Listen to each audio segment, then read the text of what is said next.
Hey everyone, welcome back to my channel. I'm Gabrielle Chapman, your host today. In today's video, we are going to be talking about 10 things that they don't tell you about being a first-time parent or even a teen parent at that. For most of you guys who do not know who I am Gabrielle Chapman. I am 19 years old. My son is now 3 years old. I had my child at 16 years old while pregnant at 15 years old, you guys. In today's video, we are going to be breaking down these misconceptions, a lot of things that you do not hear while parenting or as a first-time parent. You guys stay tuned for the tea, the gems, the tips, the advice that I'm gonna provide for you guys. I pray that you guys will like this video and make sure you share this video with a friend. All right, let's get in started.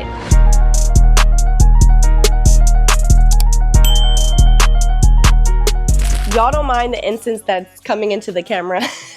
First things first, I would like to discuss what I believe is the most important thing in parenthood, but they don't tell you. Make sure you are cognizant of what environment your children is around. You have to learn to stay away from certain people and certain environments as a first-time parent or as a parent in general. For one, just for growth purposes, you have to be able to grow and learn about parenthood without being submerged in other environments that are not allowing you to grow and learn about being a parent. Plus, you also have to be cognizant of how people communicate with one another. I'm not budging with a lot of foolish talk around my child. If my child is subjected to something that is foolish or ignorant sounding, why is he around that environment? As a parent, I think it is our responsibility to make sure that our children are pulled away from those type of environments, just where there's negative talk, foolish talk, toxic environments, mainly toxic environments, and also chaotic environments. Keep your children away from chaotic environments. Chaotic environments,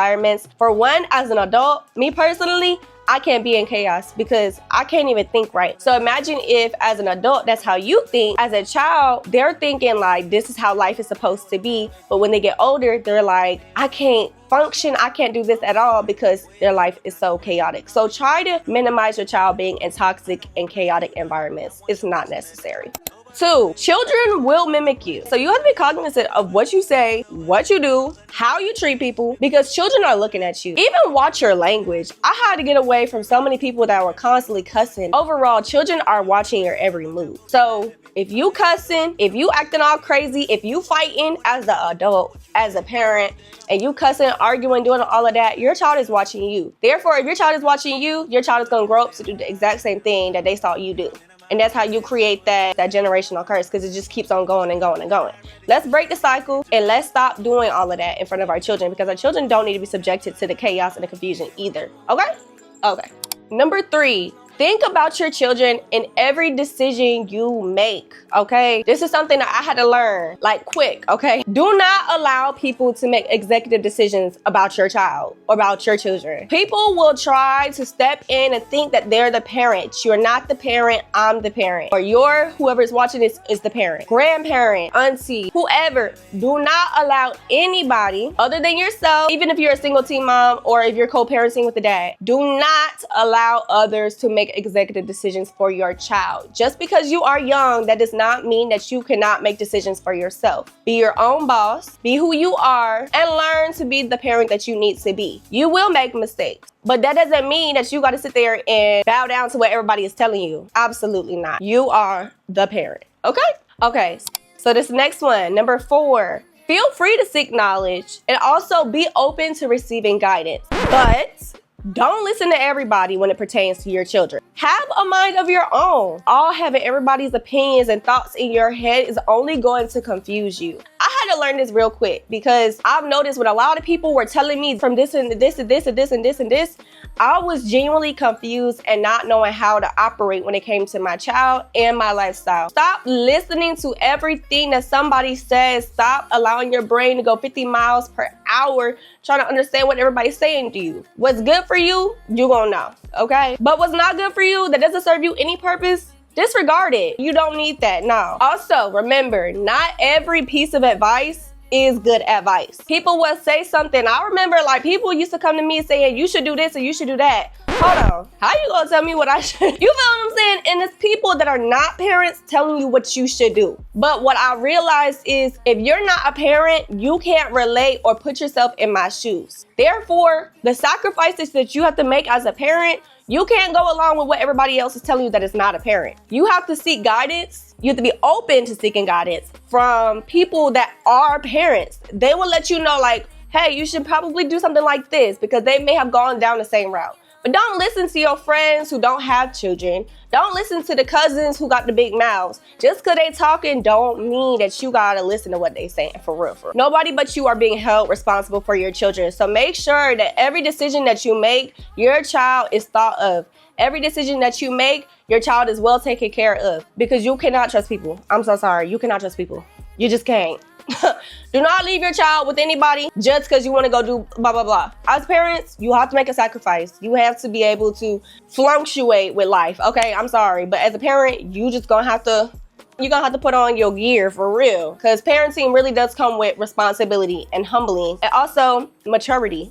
On to my next point, number 5. You will have to mature. This is mentally, spiritually, emotionally, physically. Y'all, I didn't expect my body to I didn't have stretch marks prior to having pregnancy. I didn't think I would get it just because, but I did go all the way up from 100 pounds, not even 100, maybe 90 pounds, all the way to 150. I'm getting stretch marks on the side of my legs and on my butt. So now I kind of look like a tiger a little bit. Spiritually, I have gotten wiser. And that's just because I built a relationship with Jesus. For one, I think with parenting, you're going to need a relationship with Jesus, okay? That's the only way to really do it for real. If you ain't got Jesus in your life, it's going to be a little difficult trying to parent. My father was a single parent, so he had to do what he had to do. He believed in Jesus, so he tried the best he could, but I didn't have that, you know what I'm saying? I ain't gonna get too deep in that. We ain't gonna do that today. Understand that it's gonna come with maturity, okay? It's gonna come with having to be the person that you didn't necessarily have around you. I'm not gonna lie. I had to learn some things that I didn't necessarily learn from my dad. I had to do some things differently than how others in my families have done things. But that's just because you're on your own personal journey, your own personal walk.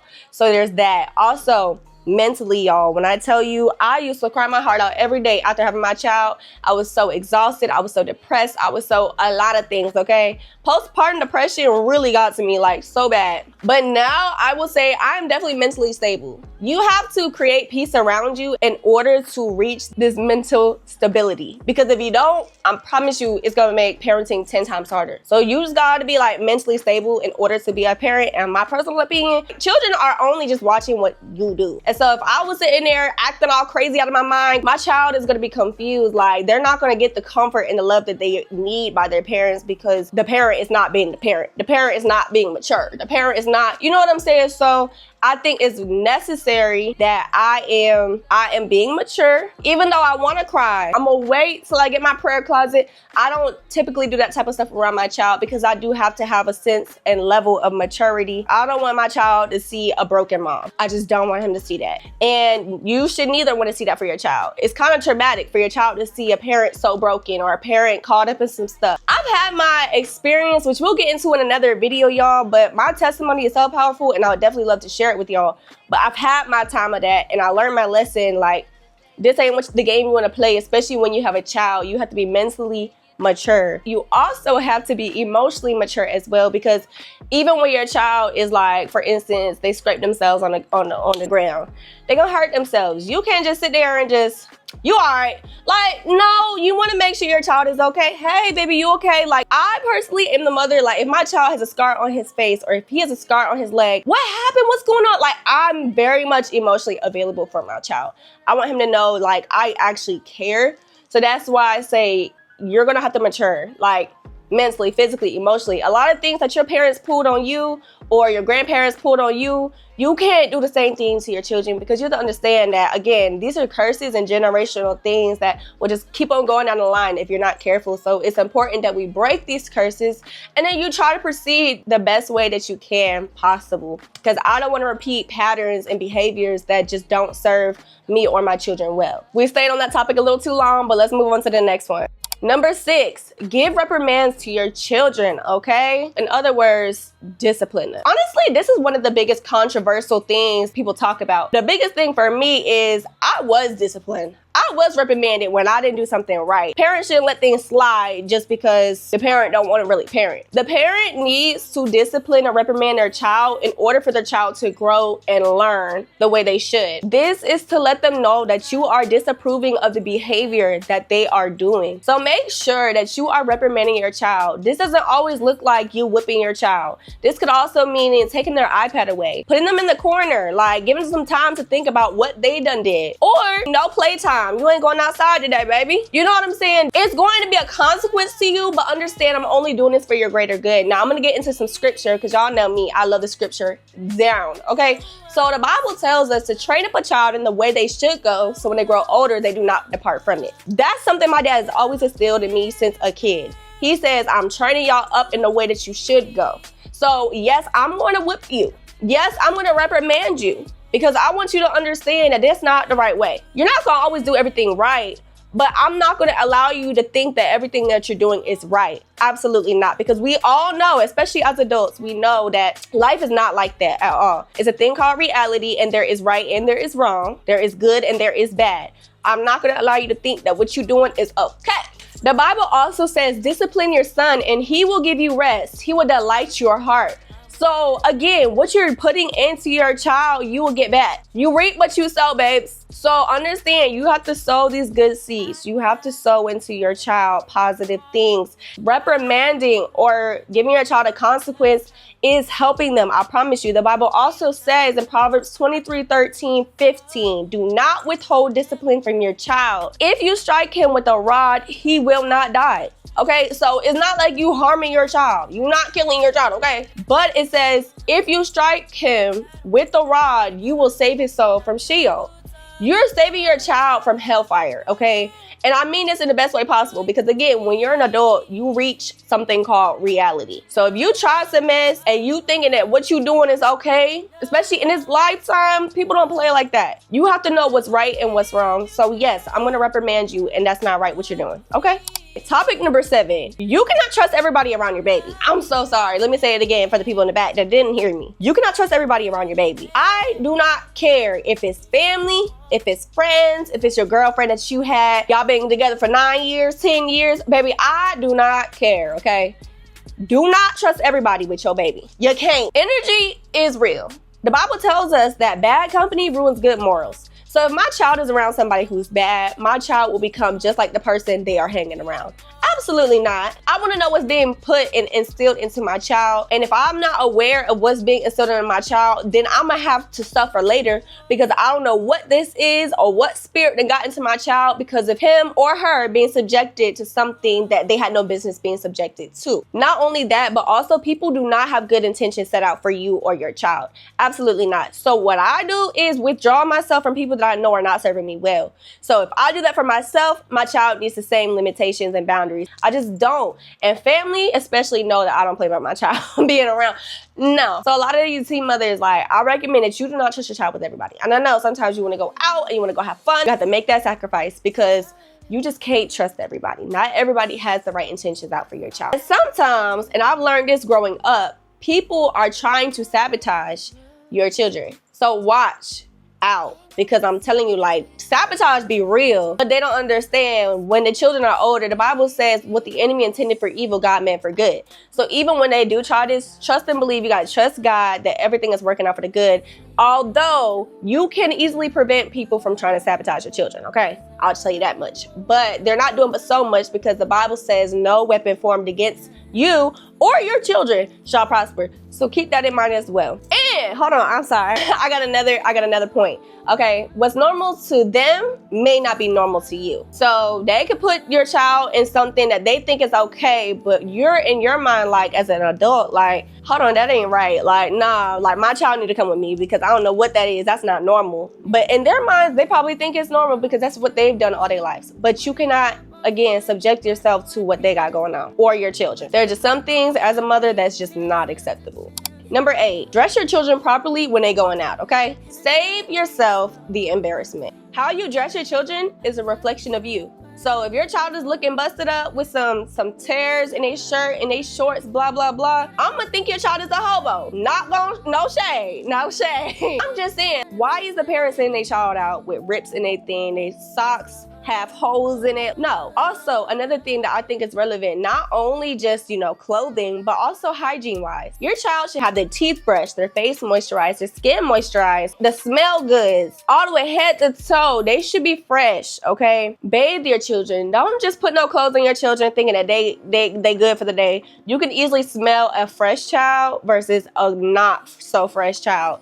And I want my child to be fresh wherever he's going, because again, that goes back to me. What is the parent doing for the child to look busted up? You know what I'm saying? So no, I want my child to smell good, look good, feel good, all that, okay? Also, save your child the embarrassment. It's embarrassing for you, but think about your child who's going to school and the kid's gonna pick on her. So let's go ahead and avoid that. Your children won't, you know what I'm saying? And not everybody's situation is, but at least try to make your child look presentable. Even if you don't have the resources to do that, I promise you, literally, just try. And I know it'd be hard out here for the mothers. I get it. Just trying is not gonna harm you. I'm not saying your child need to be dripped out in Chanel and Gucci. What I am saying is your child can at least have his teeth brushed and his face looking moisturized and clean. Okay, so the next thing is, when potty training your child, you need to remain consistent, okay? My child is 3 years old now. He's still potty training. He started at 2, I believe. I'm not sure. I think it was 2. But if your child is still potty training after 3, I'm gonna think something's wrong, okay? Your children should at least be potty trained between 1 through 3. So he's still 3. He's still potty training. He's doing a lot better than what he was doing at 2. But what I've learned is at 2, he was not being very consistent because I wasn't being consistent. Those who were watching him wasn't very consistent. But now at 3 years old, he's in school, he's potty training. He comes home, I ask, do you have to go potty? And he'll go potty. Or he'll come to me and say, Mommy, I gotta go poop. I'm like, okay, go ahead, do you, boo. Stay consistent. It really isn't that hard. Stay consistent. It's not that difficult. Also, keep in mind that after each meal, your child should be going to the potty. They just should. Ages 1 through 3, they should be going to the potty. You shouldn't even have to tell them at that point. I mean, obviously, you're gonna have to take them through the routine, but they need to be going to the potty after each meal. And you may have to remind them, but they need to be going. Consistency matters, even if you at a hotel, if you visiting family, on the road, whatever. Your child still needs to go to the potty because that's creating in their brains, okay, I have to do this. It's their responsibility. It's their duty to do what you're telling them to do. Number 10, do not spoil your child, okay? And I don't even mean to sound rough, okay, when I say this. Do not spoil your child, honey, or at least avoid doing so. I'm not joking when I say this though. You will literally regret it. I know as first-time parents, you want to give your child the world. You want them to feel so loved and so cared for, blah, blah, blah. This is your first child, so you want to give that to them. Or even hold their bodies all day long, especially when they're young and babies. You are literally creating problems for yourself later down the road. If children are not trained properly, they are literally going to take you and what you do for granted. I've seen this with my own eyes, so I'm not making this up, y'all. I promise you that. If you spoil your child, they're gonna take what you're doing for them for granted. They're gonna think you're not giving them enough. Children that are spoiled will not live up to any expectations due to the lack of parenting. Parents, make sure your child is not being spoiled. They will literally get away with whatever they want. They will become so, and I've seen this with my own eyes, and it's so funny because I can't even say what I want to say for real. I'm just giving y'all tips and advice, but literally they will become so privileged. They won't know how to do nothing for themselves. I've seen it with my own 2 eyes, y'all. I put my hand to God. It will also take them a good amount of time to unlearn these behaviors once they're adults. Who wants to go through all of that? So that's why I just recommend that you do not spoil your children in the beginning, because we all know when they come face to face with reality or the real world, it's gonna get tough. And people that act like that, privileged and spoiled, they're not gonna get much in life. They're not gonna get too far in life because of how they act. So unless they change up their behaviors, then you know what I'm saying? But we're not gonna get into changing the behaviors. Let's just avoid spoiling our children. Keeping in mind that it's gonna be a lot easier if you start now when they are just children. But do not overdo it, because in a way, you almost love bombing your children. Now they expect every time you have a conversation with them, you need to purchase them something. Absolutely not. So children, they just need comfort and love to be sustained. But if you just all of a sudden just throw them everything and give them everything, give them all the money, give them all the cars, give them everything, they're not going to fully appreciate it and feel grateful for what you have done for them. You spent your hard-earned money and your time, and they're just going to be so privileged, like, this is not what I wanted. They're going to be like looking at what you got them, or looking at you like you crazy, or they'll even talk back to you because they feel as if you're not doing what you need to do as a parent. Don't ever let your child question you as a parent, and you literally try your hardest to, do what you gotta do. But don't spoil them. I'm telling you now. One thing I definitely love about my son, he's very much appreciative over the little things. In life, you don't get everything handed to you. I for sure did not get that handed to me. Like I said, I had a single father. He was doing everything that he could. And even if he didn't necessarily have it right then and there when I asked for it, trust and believe he came right back around on birthdays and made up for, what I probably forgot about in days. So it's just like, teach your children gratuity. Teach your children to be appreciative. Every morning when my son gets up, we go to school, we're in his classroom and we'll practice, thank you for my mommy, thank you for my papa, thank you for my Mimi, thank you for my whole family, thank you for today. He will practice gratuity because in the long run, he will learn to be grateful for everything that is coming his way, everything that is handed to him. So do not spoil your children. And you should be good, honestly. Honestly, that is all the advice that I have for you guys today. That was the 10 things that they do not tell you as parents. I hope you guys enjoyed this video. If you did, make sure you like, you comment, and you subscribe. And thank you guys for tuning in. I'll see you guys in the next one. Bye. You're different and special.